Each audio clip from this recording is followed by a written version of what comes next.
Her akşam kapının önüne gelirəm, əlim açaraq getmir ələ.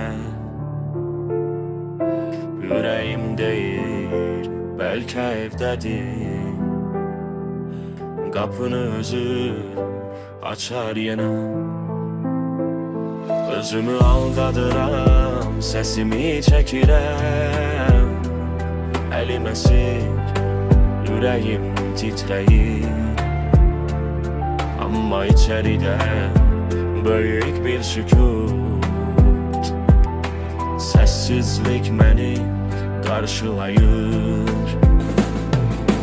Yastıqda qalan o qoxunla hələ də itməyib otaqlardan. Gözümü yumub nəfəs alıram, elə bilirəm yanımdasan.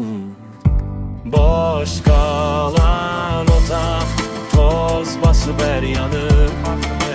Sən gedəndən bəri gedib həyatın marağı. Boş qalan otaq, divarlarda susa bilmir. Bir vaxt nəfəs aldığım ev indi mənim olur elə bir. Bir otaqda sən, bir otaqda mən, aramız cəmi bir divar idi. Amma yenə də darıxırdım sənə. Bir otaq uzaqlıq belə mənə həsrət kimi gəlirdi. İndi isə bütün ev mənimdir. Səni tapa bilmirəm heç bir otardı.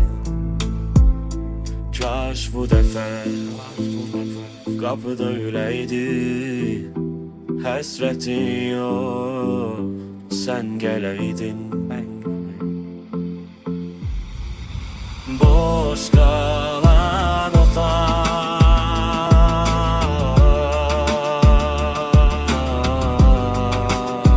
hələ də qorxun yaşayırım. Sən yoxsan, amma hər şey səni xatırladır. Boş qalan otaq, divarlarda susa bilmir. Bir vaxt nəfəs aldığım ev